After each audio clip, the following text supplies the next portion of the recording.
हिमाचल प्रदेश में विधानसभा चुनाव प्रचार अब अपने आखिरी दौर पर है। सभी प्रत्याशियों ने मतदाताओं को रुझाने के लिए अपनी जोर आजमाइश की है और अब 12 नवंबर यानी शनिवार को मतदान होना है और इन सभी प्रत्याशियों का किस्मत ईवीएम में कैद हो जाएगा। हम आपको सीधे लेके चलते हैं हिमाचल, जहां से हमारी सहयोगी कनिका जुड़ी हुई है। कनिका, हम आपके जरिए अपने दर्शकों तक पहुंचाना चाहेंगे कि चुनाव प्रचार अब अपने आखिरी दौर पर है, तो फिलहाल हिमाचल का माहौल क्या है?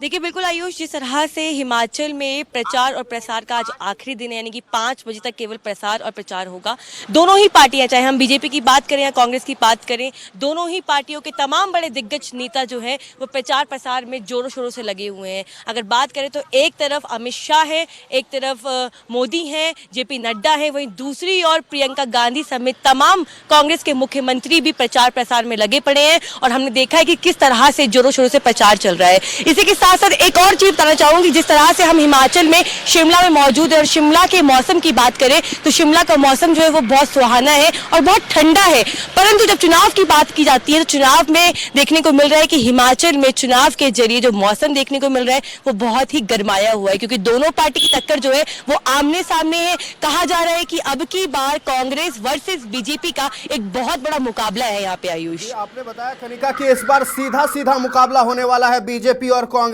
में, लेकिन आपने इस चुनाव को बड़े करीबी से फॉलो किया है, आपने जनता से बातचीत की, तो इस बार जब जनता वोट डालने जाएगी तो किन किन मुद्दों को लेकर वोट डालने वाली है, इसके बारे में जानकारी साझा करें। बिल्कुल आयुष, जिस तरह से मैंने यहाँ पे जनता से बात करी, तमाम बड़े नेताओं से बात करी, जो मेन यहाँ के स्थानीय लोग हैं उनके मुद्दे जो हैं अब की बार चुनाव को लेकर वो कहीं ना कहीं बहुत बड़े मुद्दे हैं। लगातार देश में जिस तरह से बेरोजगारी बढ़ रही है, महंगाई बढ़ रही है, और अगर हम मैनिफेस्टो का जिक्र करें तो कई मैनिफेस्टो के दो जो बहुत मूल्य पॉइंट है उसको लेकर भी जनता के मन में एक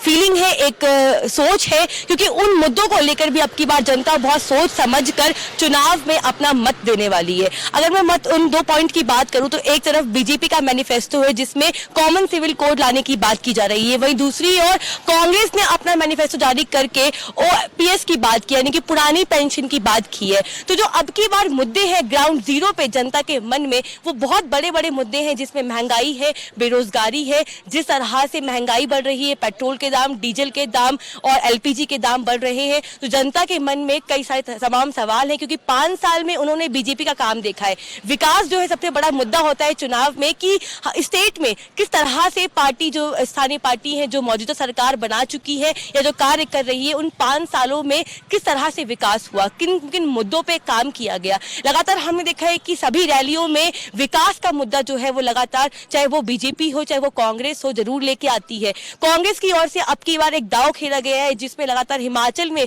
जिस तरह से पुरानी पेंशन को लेकर बात चल रही है, मांग चल रही है, तो कांग्रेस जो है वो उसने ये कहा है कि जैसे ही हमारी सरकार हिमाचल में बनेगी, फर्स्ट कैबिनेट की मीटिंग में ओपीएस को लागू कर दिया जाएगा। इसी के साथ साथ अगर हम कांग्रेस के मैनिफेस्टो की बात करें तो महिलाओं को 1500 रुपए देने की बात की गई है, 300 यूनिट फ्री बिजली की बात की गई है। तमाम ऐसे मुद्दे हैं जिसको लेकर लगातार दोनों पार्टियां आपस में लगी पड़ी हैं और एक दूसरे पे आरोप का जो माहौल है, जो आरोप की प्रक्रिया है, वो लगातार जारी है। तो जनता के मन में केवल यही सवाल है कि जो भी पार्टी हमारे हिमाचल में आकर विकास करेगी, रोजगार देगी, महंगाई को कम करेगी, यहाँ पे टूरिज्म को बढ़ावा देगी, उसी को हम वोट देंगे अब की बार। आयुष जी, इस बार कांग्रेस की अगर बात करें तो कांग्रेस के रैलियों में भी भारी जन समर्थन देखने को मिला है, तो इस बार की सियासी हवा क्या बता रही है? क्या ये जन समर्थन वोट में तब्दील होने वाला है और परिवर्तन होने वाला है एक बार फिर से? जी बिल्कुल, देखिए लगातार अगर मैं हिमाचल की बात करूं तो हिमाचल में पिछले 1 से 1.5 महीने में लगातार जोरों शोरों से प्रचार चल रहा है। अगर हम कांग्रेस की बात करें तो कांग्रेस भी जोरों शोरों से लगी पड़ी है, वहीं दूसरी ओर बीजेपी भी लगातार जोरों शोरों से लगी हुई है। प्रधानमंत्री ने कई बार यहां पे आकर दौरा किया, वहीं प्रियंका गांधी भी दूसरी ओर कमान संभाल के बैठी हुई है। आज भी Priyanka Gandhi door to door campaign करने वाली है और इसी के साथ साथ जिस तरह से हमें कांग्रेस की रैलियों में, जिस तरह से कांग्रेस के लिए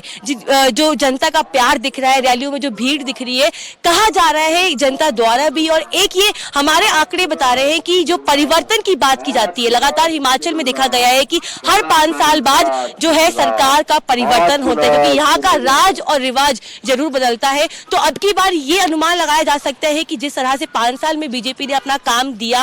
किया, विकास किया, जो भी मॉडल हिमाचल में लागू किया, तो हो सकता है कि अब की बार इस चुनाव में एक परिवर्तन देखने को मिले और जनता का सपोर्ट कहीं ना कहीं दूसरी पार्टी यानी कांग्रेस की ओर जा सकता है। आयुष जी, बीते दिनों पीएम नरेंद्र मोदी कांगड़ा में एक जनसभा को संबोधित कर रहे थे। इस दौरान उन्होंने कहा कि परिवर्तन जो बार बार किया जा रहा है, इससे हिमाचल का नुकसान हुआ है। 5 साल से ज्यादा यानी एक टेन्योर से ज्यादा दूसरे टेन्योर में किसी पार्टी को अगर मौका दिया जाए तो एक बार फिर से हिमाचल में जो विकास है उसकी रफ्तार बढ़ती नजर आएगी। तो इस बात के क्या कुछ मायने हो सकते हैं? क्या नरेंद्र मोदी को भी लग रहा है कि इस बार परिवर्तन होने वाला है? इसी को लेकर उन्होंने ये सारी बातें जनता के समक्ष रखी है।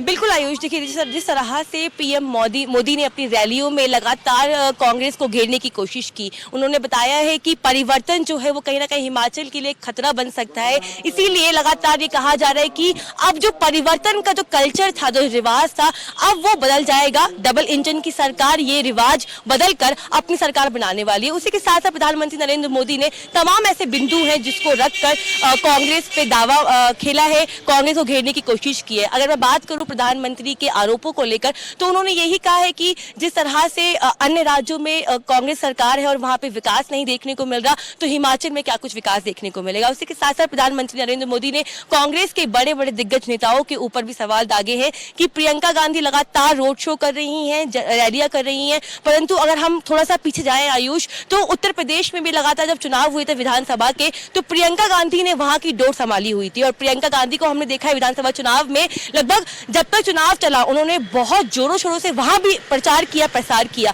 तो एक ये बहुत महत्वपूर्ण एक क्वेश्चन मार्क बन जाता है कि जिस तरह से प्रियंका गांधी ने वहां पे कमान संभाली, वहां पे कैंपेन किया और अब वो हिमाचल में करने वाली है, तो वहां पे तो कांग्रेस की कोई भी सफलता नहीं मिली, परंतु आज क्या हिमाचल में प्रियंका गांधी के कमान संभालने को लेकर क्या यहाँ पे सफलता मिलेगी या नहीं मिलेगी। उसी के साथ साथ प्रधानमंत्री नरेंद्र मोदी ने छत्तीसगढ़ को लेकर जिक्र किया, राजस्थान को लेकर जिक्र किया और ये भी कहा कि जो पार्टी विपक्ष में रहकर विपक्ष का एक अच्छा रोल प्ले नहीं कर पा रही, वो सत्ता में आकर क्या कुछ हिमाचल को देगी। तो तमाम ऐसे बिंदुओं हैं जिसको लेकर जेपी नड्डा हो, प्रधानमंत्री नरेंद्र मोदी हो, अनुराग ठाकुर हो और चाहे जेपी नड्डा हो, तमाम ऐसे बड़े चेहरे हैं बीजेपी की ओर से जो लगातार कांग्रेस को घेरने की कोशिश कर रहे हैं, चाहे वो विकास की बात हो, चाहे वो पेंशन योजना की बात हो। और उसी के साथ साथ देखिए, मैंने कांग्रेस के तमाम लोगों से बातचीत भी की। हमने दिखाया अपनी जनता को कि हमने मुख्यमंत्री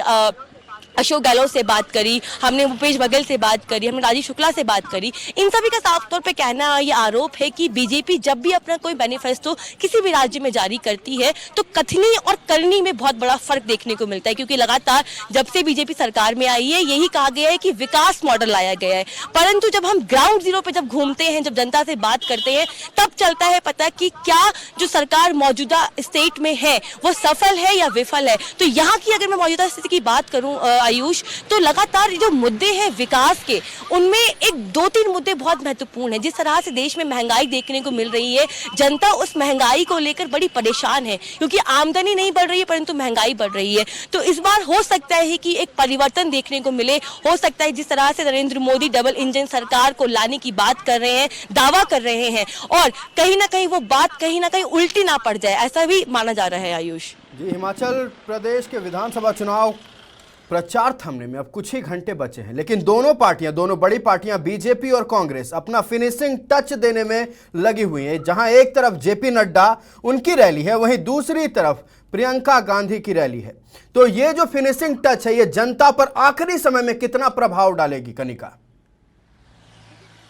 देखिए, बिल्कुल आखिरी समय तक दोनों ही पार्टियों के दिग्गज जो नेता हैं, दिग्गज जो चेहरे हैं, वो प्रचार और प्रसार कर रहे हैं। अगर आपने से जेपी नड्डा का जिक्र किया, तो जेपी नड्डा भी हिमाचल से ही बिलोंग करते हैं, उनका ये प्रदेश है, यहीं से निकलकर उन्होंने सत्ता की कुर्सी को संभाला है, तो कहीं ना कहीं एक बहुत बड़ा प्रभाव है उनके चेहरे को लेकर भी। वहीं दूसरी ओर प्रियंका गांधी भी लगातार डोर टू डोर कैंपेन कर रही है। आज 2:30 बजे उनका डोर टू डोर कैंपेन भी होगा। एक बड़ी रैली को संबोधित भी किया, और संबोधित करते वक्त मैंने दिखाना चाहूंगी, दिखाइए हमारे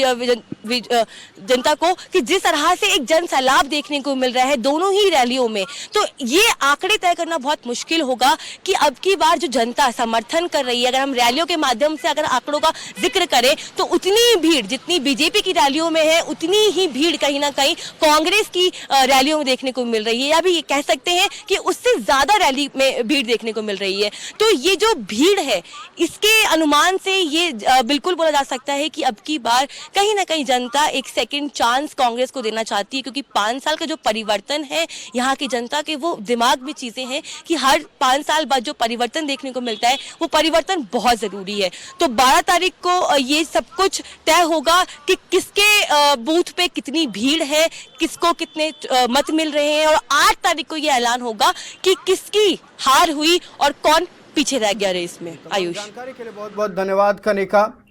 विधानसभा चुनाव से जुड़े तमाम अपडेट्स के लिए हम आपके साथ पल पल जुड़े रहेंगे।